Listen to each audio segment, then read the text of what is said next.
آپ کے علم میں ہوگا کہ اس وقت دنیا کی کل آبادی سمجھی جاتی ہے 6 ارب یعنی 600 کروڑ. اس میں کم سے کم 120 کروڑ مسلمان ہیں امت مسلمہ. گویا کہ ہر 5واں انسان جو ہے دنیا میں وہ حضور صلی اللہ علیہ وسلم کا کلمہ پڑھتا ہے. اتنی بڑی تعداد.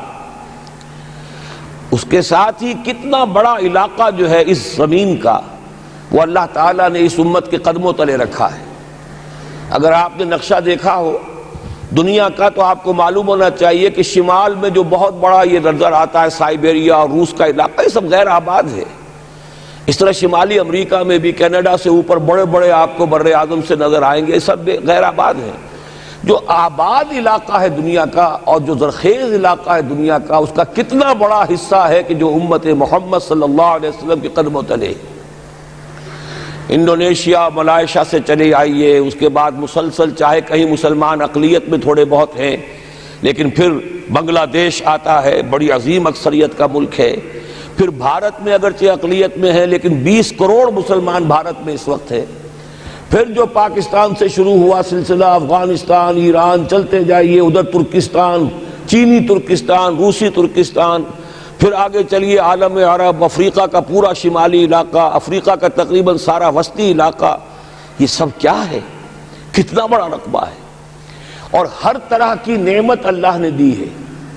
اس میں نباتات بھی ہیں، اس میں معدنیات بھی ہیں، اور سب سے بڑھ کر آج کی دنیا میں جو اہم ترین شے ہے کہ پیٹرول جو ہے، تیل جو ہے، اس کے سب سے بڑے ذخائر وہ ہیں کہ جو مسلمانوں کے قدمے تلے. اتنی تعداد میں ہونے کے باوجود، اتنے وسائل کے پر بظاہر قابض ہونے کے باوجود، سوال یہ ہے کہ کیا آج دنیا میں امت مسلمہ کو عزت حاصل ہے یا یہ ذلیل ہے؟ اسے غلبہ حاصل ہے یا مغلوب ہے؟ اسے کوئی دنیا میں وقار حاصل ہے یا یہ بالکل بے وقار ہو کر رہ گئی؟ یہ بات ہے جو ہمارے سمجھنے کی ہے. آج کیوں ذلیل کہ کل تک نہ تھی پسند گستاخی فرشتہ ہماری جناب میں. اس وقت صورت یہ ہو چکی ہے، آپ کو معلوم ہے کہ ہر جگہ پر پسماندگی کا نشان مسلمان ہیں. ہمارے سارے وسائل پر دوسروں کا قبضہ ہے. ایک ہی شے رہ گئی تھی تیل، خلیج کا تیل، اس پر بھی آ کر امریکہ کی فوجیں اس کے سر پر بیٹھ گئی ہیں. سارا کا سارا تیل اب ان کے قبضے میں ہے. ادھر خلیج کے دہانے کے دونوں طرف وہ اپنے مورچے بنا رہے ہیں تاکہ یہاں کسی کا داخلہ نہ ہو سکے. بڑے بڑے جتنے لوگ ہمارے ہیں ان سب کی دولت ان کے پاس ہے. کہنے کو تو سلطان آف برونائی دنیا کا امیر ترین آدمی ہے، لیکن دولت ہے کہاں اس کی؟ انویسٹڈ تو وہی ہے، اسی کے بینکوں میں ہے، انہی کی کمپنیوں میں ہے. کسی کے پاس کچھ نہیں ہے. سعودی عرب کے کوئی ڈالرز ہیں تو کہاں ہیں؟ جیسے شہنشاہ ایران کا جو اثاثہ تھا، سرمایہ تھا، جو سارا کا سارا انہوں نے جو ہے وہ فریز کر لیا. تو یہ دولت تو ساری وہی ہے. کہنے کو ہے کہ آپ کے اکاؤنٹ میں اتنا روپیہ ہے، لیکن سوال یہ ہے کہ وہ اکاؤنٹ فی الواقع کس کے قبضے میں ہے؟ پھر آپ کو معلوم ہے کس طریقے سے مسلمانوں کے ساتھ سلوک ہو رہا ہے. ہر جگہ پر جہاں چاہیں، جس طرح چاہیں انہیں ستا لیں. اور ان میں بھی سب سے بڑھ کر جو بات میں آپ سے کہوں گا، آج دنیا میں جتنے بڑے پیمانے پر محمد عربی صلی اللہ علیہ وسلم کی توہین و تذلیل ہوئی ہے، پوری انسانی تاریخ میں نہیں ہوئی. رشدی نے کتاب لکھی، بدترین حملے کیے. کیا رنگیلا رسول کتاب تھی جو لکھی تھی کسی ہندو نے، جس کو کہ ایک مسلمان نے پھر خنجر گھونپ کر اور ہلاک کر دیا تھا. وہ تو کچھ بھی نہیں تھی. اس کتاب کو رنگیلا رسول کو 100 سے ضرب دیجئے تو یہ کتاب بنتی ہے سیٹنک ورسز، اور وہ ملینز نہیں بلینز کی تعداد میں شائع ہوئی. اس کے خلاف احتجاج اگر کسی نے کیا ہے تو ان کے اوپر جوتے پڑے ہیں، ان پر ڈنڈے پڑے ہیں.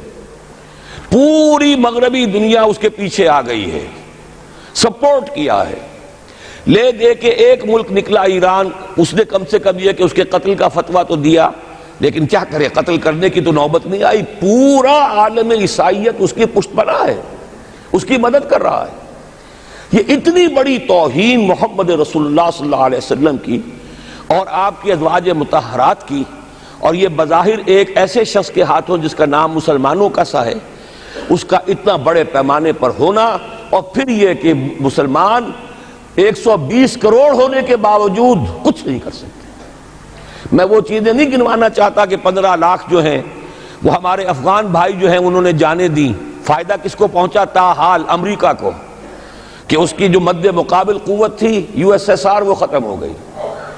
اسی طریقے سے جو کچھ کشمیر میں ہو رہا ہے، ہماری بے حمیتی بے غیرتی کا عالم یہ ہے، ہم کچھ اندر خانے تھوڑی بہت کو مدد کر کے سمجھتے ہیں کہ ہم نے فرض ادا کر دیا، جبکہ فرض تو یہ ہونا چاہیے تھا کہ ہم براہ راست اعلان کرتے اور انڈیا کو الٹیمیٹم دیتے کہ سٹاپ دس بزنس، یا یہ کہ پھر ہم سے جنگ ہے۔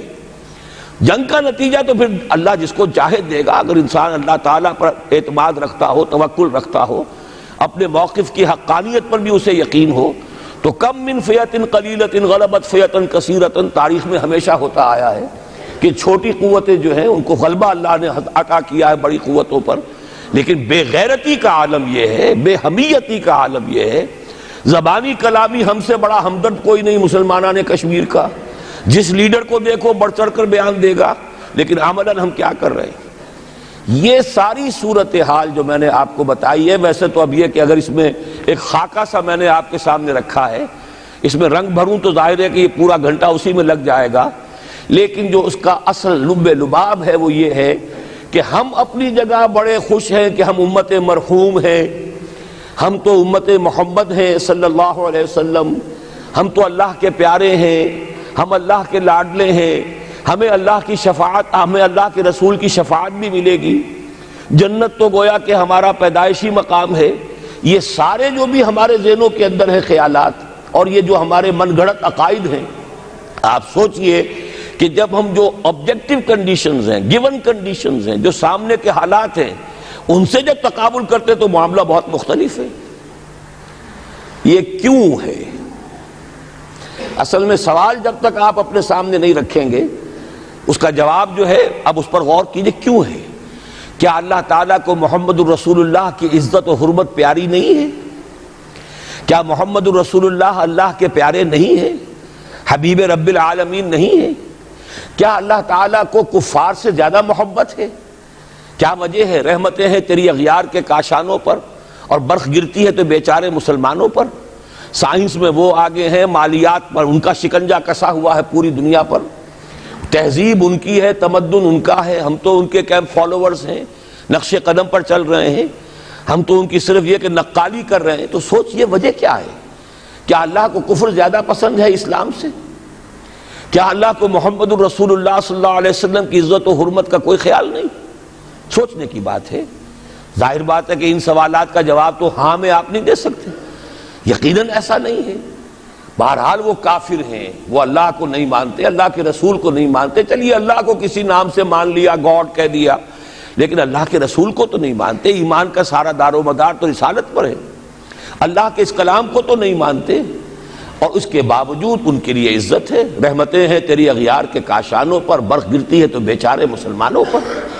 یہ ایک لمحہ فکریہ ہے، یہ سوچنے کی بات ہے کہ ایسا کیوں ہے۔ اس کا جو جواب میں آپ کو دوں گا وہ ذرا سا کڑوا جواب ہے، نوارا تلخ ترمیزن چو ذوق نغمہ کمیابی۔ بات کہنی پڑتی ہے، جب تک کہ کڑوی بات کہی نہ جائے، حقائق کو دیکھنے کی جرت پیدا نہ کی جائے، مواجہہ نہ کیا جائے، فیکٹس کو فیس نہ کیا جائے، اس وقت تک بات صحیح نہیں ہوگی، اور نہ ہم صحیح تشخیص کر سکیں گے، نہ صحیح تجویز کی طرف ہمارا ذہن منتقل ہوگا۔ میں بہت سخت بات کہہ رہا ہوں، آج آسمان کے نیچے اس زمین پر عذاب الہی میں گرفتار امت مسلمہ ہے۔ بالفعل آج ہم امت مرحومہ نہیں ہیں، رحمت والی امت نہیں ہیں، امت معذبہ ہیں، آج ہم پر اللہ کا عذاب ہے۔ وہ کیوں ہے؟ دیکھیے اللہ کا قانون یہ ہے، اور یہ اللہ کی سنت ہے، میں نے اپنی ایک کتاب میں اس پر مفصل بہت مضمون لکھا ہے، قرآن کا قانون عذاب۔ ایک عذاب تو آیا کرتا تھا ان قوموں پر جن کی طرف اللہ رسول بھیجتا تھا، اِنَّا أَرْسَلْنَا نُوحًا إِلَىٰ قَوْمِهِ، اگر رسول کی بات مان لی تو قوم کے لیے بہت خوشحالی ہے، مبارکباد ہے، اللہ کی رحمتوں کے سائے ہیں، اور نہیں مانی تو بربادی ہے، تباہی ہے، خاتمہ ہے۔ پوری قوم نوح غرق کر دی گئی، پوری قوم عاد ختم کر دی گئی، حضرت ہود کو نہیں مانا۔ پوری قوم سمود ختم کر دی گئی، حضرت صالح کو نہیں مانا۔ عمورہ اور صدوم کی بستیاں ختم کر دی گئی، حضرت لوط کو نہیں مانا۔ آل فرعون غرق کر دیے گئے، حضرت موسیٰ کو نہیں مانا۔ مدین کے علاقے کو تباہ کر دیا گیا، حضرت شعیب کو نہیں مانا۔ یہ بات سمجھ میں آ گئی؟ لیکن جب سے نبوت اور رسالت کا سلسلہ ختم ہوا، اس قسم کا عذاب اب دنیا میں نہیں آ سکتا۔ وَمَا كُنَّا مُعَذِّبِينَ حَتَّى نَبْعَثَ رَسُولًا، ایسا عذاب ہم نہیں بھیجتے رہے جب تک کہ رسول کو نہ بھیج دیں۔ رسول آ گیا، اس نے حق کو بیان کر دیا، بات کو کھول کھول کر مبرہن کر دیا، ہر چیز واضح کر دی، کوئی مغالطے کا امکان نہ رہا۔ جاء الحق وزهق الباطل، ہر شے جو ہے دودھ کا دودھ، پانی کا پانی جدا ہو گیا۔ اب بھی جس نے نہیں مانا تو معلوم ہوا اس میں کوئی خیر نہیں ہے، اب خیر کا فقدان ہے۔ تو اس قوم کو جیسے کہ آپ باغ کے اندر جھاڑو دے کر جب کوئی آندھی چلے تو پتے گرے ہوئے ہوتے ہیں، ان پتوں کو ایک جگہ جمع کر کے دیاسلائی دکھا دیتے ہیں تاکہ یہ پتے جو ہیں یہاں پر بدزیبی کا ذریعہ نہ بنے، تو پوری قوم ہلاک، کأن لم یغنوا فیہا، ایسے ہو گئے جیسے تھے ہی نہیں۔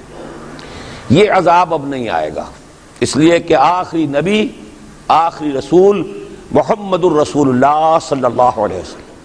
اب آج جو عذاب آتا ہے، دیکھیے کافروں کے لیے عذاب اصل میں آخرت میں ہے۔ دار العذاب، دار الجزا، وہ تو آخرت ہے، یہ تو دار الامتحان ہے۔ اب جو عذاب آتا ہے وہ اس قوم پر جو ہو تو حامل کتاب الہی، شریعت خداوندی کی کسٹوڈین، اللہ کے رسول کی نام لیوا، اس کے ساتھ عشق کا دعویٰ کرنے والی، عمل اس کے برعکس ہو۔ حالانکہ اللہ نے اگر اسے وہ مقام دیا، اللہ نے اس کی طرف رسول بھیجا اور اسے رسول کے امتی بننے کا شرف عطا کیا، اسے اپنا کلام دیا، کتاب دی، اسے اپنی شریعت دی، تو کس لیے دی؟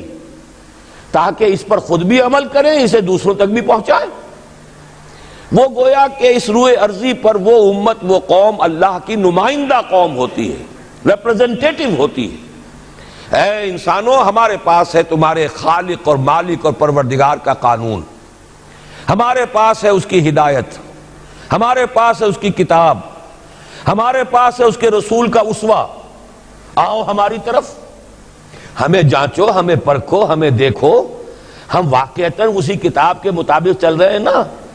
دیکھ لو ہم جو کہتے ہیں وہی کرتے ہیں نا؟ وہی بات تو نہیں ہے کہ لما تقولون ما لا تفعلون، کبر مقتا عند اللہ ان تقولوا ما لا تفعلون۔ آؤ دیکھو ہم نے اس کتاب کے مطابق، اللہ کی ہدایت کے مطابق کیسا اچھا معاشرہ بنایا ہے، کیسا انصاف ہے، کیسا امن ہے، کیسا بھائی چارہ ہے، کیسی اخوت ہے۔ آؤ دیکھو ہمارے ہاں تقسیم دولت کا نظام کتنا صحیح ہے۔ ایسا نہیں ہے کہ کوئی جو ہے اسے دولت کی بدہضمی ہو رہی ہو اور کوئی وہ ہے کہ جو بھوکا مر رہا ہو، ایسا نہیں ہے۔ دیکھو ہمارے ہاں انسانی شرافت، انسانی عزت، انسانی پریسٹیج اور انسانی حقوق بہتر سے بہتر شکل میں موجود ہیں، حریت ہے، آزادی اظہار رائے ہے، سب کچھ ہے۔ یہ کام اگر وہ امت کرے تو اس سے زیادہ خوش نصیب کوئی نہیں۔ پھر دنیا میں اس کو غلبہ ہوگا، دنیا کی خلافت اس کو دی جائے گی، دنیا کی امامت اس کو دی جائے گی، دنیا کی قیادت اس کو دی جائے گی۔ جیسے کبھی اقبال نے کہا تھا کہ سبق پھر پڑھ شجاعت کا، عدالت کا، صداقت کا، لیا جائے گا تجھ سے کام دنیا کی امامت کا۔ لیکن پھر وہی سبق پڑھنا پڑے گا جو صحابہ کرام نے پڑھا تھا۔ جب صحابہ کرام نے وہ سبق پڑھا تھا تو دنیا کی امامت اللہ نے ان کو عطا کی تھی کہ نہیں کی تھی؟ اگر تو اس کے مطابق عمل ہے تو ان سے زیادہ اللہ کو محبوب کوئی نہیں، اور اگر طرز عمل برعکس ہو جائے، کہیں کچھ اور کریں کچھ اور، کہیں یہ کہ قرآن پر ہمارا ایمان ہے اور اس کے قانون کو نافذ نہ کریں، کہیں یہ کہ ہماری تو محبوب ترین شخصیت محمد ہیں اور ان کی سنت کے اوپر عمل نہ کریں صلی اللہ علیہ وسلم. قرآن نے جس شے کو حرام کیا ہے اس کا استعمال کر رہے ہوں. اگر طرز عمل یہ ہو اور یہ طرز عمل اس حد کو پہنچ جائے کہ دنیا تانے دے یہ مسلمان کہاں اسلام دنیا میں ہمیں دکھاؤ, کہاں اسلام ہے؟ یہ مسلمان کیا اسلام پر کاربند ہے؟ جارج برنارڈ شاہ نے کہا تھا کہ میں جب قرآن پڑھتا ہوں تو محسوس کرتا ہوں اس سے بہتر کتاب کوئی ممکن نہیں, لیکن جب مسلمانوں کو دیکھتا ہوں تو محسوس کرتا ہوں ان سے زیادہ ذلیل قوم دنیا میں کوئی نہیں. یہ کنٹراسٹ ہے جو ہم اپنے وجود سے پیش کر رہے ہیں. کیا اس کی وجہ سے لوگ اسلام کی طرف راغب ہوں گے یا اسلام سے متنفر ہوں گے؟ کیا ہمارا منہ ہوتا ہے ہم باہر جاتے ہیں؟ اسی لیے ہم تو تبلیغ, میں تو کم سے کم وہاں جا کر جو مسلمان کھوئی ہوئی بھیڑیں ہیں امت محمد صلی اللہ علیہ وسلم کی, انہی کو ریکلیم کرنے کی کوشش کرتا ہوں. جیسے کہ حضرت مسیح نے کہا تھا میں تو بنی اسرائیل کے گھرانے کی کھوئی ہوئی بھیڑوں کی تلاش میں آیا ہوں. میرا منہ نہیں ہے کہ میں وہاں کسی امریکن سے بات کروں. وہ یہ کہے گا تم اپنا گھر تو سنوارو, فزیشن ہیل تھائی سیلف. تم ایک چھوٹا سا ملک نہیں چلا سکتے, تم نے اس کا بیڑا غرق کر کے رکھ دیا ہے. تم نے اسے کورٹ آف وارڈ بنوا دیا ہے IMF کا. ہاں یہاں تو گھڑی گھڑی جو ہے قرقمین آتے ہیں IMF کے اور ورلڈ بینک کے قرقی کرنے کے لیے. ہر روز ایک نئی قرقی ہو رہی ہے, ہر روز جو ہے آج پھر گاڑیوں کا کرایہ بڑھ رہا ہے, بجلی کا کرایہ قرقی ہو رہی ہے. عوام کے اندر جو بھی راہسا رہ گیا اسے بھی چوسنے کا اور کشید کرنے کے لیے. ایک حکومت کو گرا دو وہ تو بدنام کر دی گئی, دوسری حکومت لے آؤ اس کے ہاتھوں کچھ کام کروا لو, وہ بدنام ہو جائیں گے تو ان کو بھی ہٹا دینا. ان کا کیا کھیل ہے؟ یہ کھیل کھیلتے رہیں گے اور اس میں یہ ہے کہ اپنی قرقیاں کرتے چلے جاؤ. یہ حال اب کیا میرا منہ ہے کہ میں جا کر وہاں بات کروں؟ تم اپنے گھر کو دیکھو, تم اپنے ملک کو دیکھو. ایک وہ ہے جنہیں تصویر بنا آتی ہے, ایک تم ہو کہ لیے اپنی بھی صورت کو بگاڑ. ایک ہی ساتھ تم آزاد ہوئے تھے, ہندو بھی تھے کہ نہیں تھے. انہوں نے اس ملک کو بنایا ہے, اپنی معیشت کو, اپنی اکانومی کو اپنی بنیادوں پر, اپنے پاؤں پر, اپنے پیروں پر کھڑا کیا ہے. آج جو ہے وہ ایک منی سپر پاور بن چکا ہے. اور وہ کہ ڈرتا تھا پاکستان دو طرف سے ہمیں جو ہے قابو میں کر لے گا. پہلے تقریباً 20 برس جو ہیں ہندوستان کے, بھارت کے کانپتے ہوئے گزرے ہیں پاکستان سے. اب 30 برس سے جو صورتحال ہے وہ آپ کو معلوم ہے. تو صورت یہ ہے کہ جب کوئی قوم جو امت مسلمہ ہو یہ طرز عمل اختیار کرتی ہے تو عذاب اس پر آتا ہے. بڑی کڑوی بات ہے. آج عذاب کفار پر نہیں آ رہا, وہ تو اللہ تعالیٰ ان سے آخرت میں نبٹ لے گا, اور آخرت تو ہے ہمیشہ کی, بڑا سو عذاب تو وہی کا ہے. وَلَعَذَابُ الْآخِرَةِ أَكْبَرُ لَوْ كَانُوا يَعْلَمُونَ. دنیا میں کفار پر عذاب آتا تھا جب کوئی رسول بھیج دیا جائے, اب رسول آئے گا نہیں, لیکن اب دنیا میں جو عذاب آتا ہے وہ مسلمان امت پر آتا ہے.